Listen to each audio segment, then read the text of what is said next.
messieurs, bonjour ou bonsoir, tout dépend de l'heure à laquelle vous suivez cette émission sportive et bienvenue sur Congo Sport TV. Je suis Priscilla Orkim et je vous présente en ce jour la revue de presse.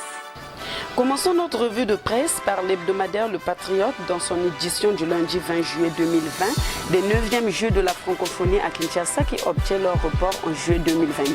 En effet, jusque-là, depuis son indépendance le 30 juin 1960, la République démocratique du Congo n'avait encore organisé un événement sportif panafricain d'envergure. Elle a plutôt tendance à viser plus haut avec par exemple le combat de boxe entre Georges Foreman et Mohamed Ali en 1974. Voilà que cette fois, elle se tient à offrir l'organisation des 9e Jeux de la francophonie. Initialement prévu du 23 juillet au 1er août 1921, Kinshasa vient d'obtenir leur report du 19 au 28 août 2022 pour cause du coronavirus. Toujours dans ce même numéro du Patriote, la session ordinaire du comité exécutif de la FECOFOOT malgré la Covid-19, elle s'efforce de gérer le football à partir de son siège. Convoqué par décision au numéro 007 du 3 juillet 2020, le comité exécutif de la Fédération congolaise de football s'est réuni le samedi 11 juillet dernier en session ordinaire. Les participants ont penché sur 10 points inscrits à l'ordre du jour. Tout en ouvrant une séance, le président de la Fédération congolaise de football, Guy Blaise Mayolas, a noté avec satisfaction la volonté des membres exécutifs au nouveau fonctionnement de la Fédération congolaise de football. Pour finir avec l'hebdomadaire Le Patriote, le mois d'août est celui du foot en Europe, dans le monde entier et dans tous les secteurs de la vie. Tout est désormais sens dessus à cause de la pandémie au coronavirus. Voilà que pour la toute première fois, la Ligue européenne des champions va se terminer sous forme de tournoi en 8 pour l'élimination directe à Lisbonne. Tout va commencer le 12 août après la mise à jour des 8e de finale. Ce sera là peut-être qu'on pourrait trouver un ou deux anciens vainqueurs de l'épreuve. La finale quant à elle a été programmée pour le 28 août.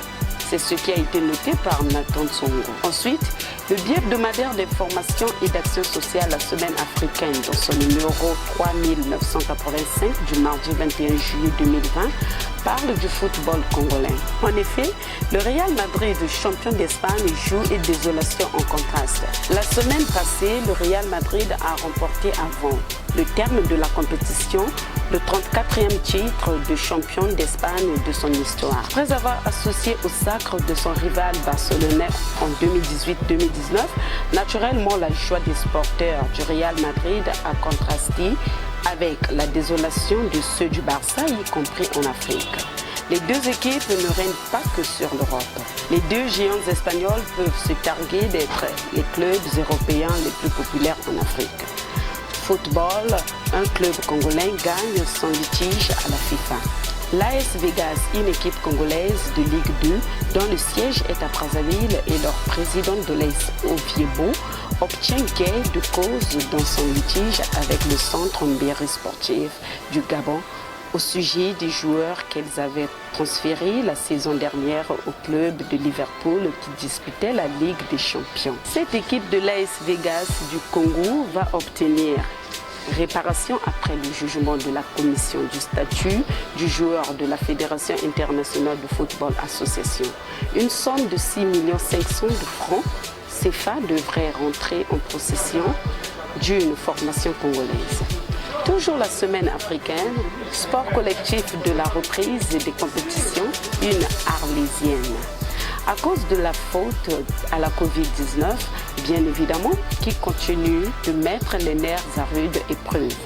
On n'est toujours pas fixé sur la date de reprise des activités des sports collectifs au Congo, alors que pointe à l'horizon les premières compétitions internationales, notamment celle du football. Terminons cette revue de presse par le quotidien Les Dépêches de Brazzaville. Dans son numéro 3788, l'étoile du Congo n'a pas du tout brillé. Vainqueur de la Coupe du Congo et de la Super Coupe 2019, le club le plus titré en championnat avait visiblement l'effectif qu'il faut pour reconquérir le titre national qui lui a été échappé depuis 14 années. Curieusement, au cours de la session, la machine stellienne a été grippée. Toujours dans ce même numéro, la Coupe d'Afrique des Nations, l'édition 2023, encore maintenue en juin-juillet, malgré le report de la Coupe d'Afrique des Nations 2021 pour 2022. La Confédération africaine de football pense que la 34e édition de la compétition devrait normalement se tenir entre juin et juillet 2023 en Côte d'Ivoire comme prévu. L'annonce a été faite par le secrétaire général de la CAF, Abdelba, lors d'un récent échange avec la BBC. Partons à Dolisie où les bureaux des ligues de la boxe des pharaons rénovés effectivement installés. La Fédération congolaise de boxe des pharaons rénovés a officiellement installé le 19 juillet à Dolisie les bureaux des ligues départementales des 3 disciplines de combat au terme d'une assemblée générale constitutive. Les 3 ligues ont été installées pour une durée de 3 ans. Selon le règlement intérieur, ne peut prétendre être précédent d'une discipline quelconque que le pratiquant qui a accédé au garde de maître.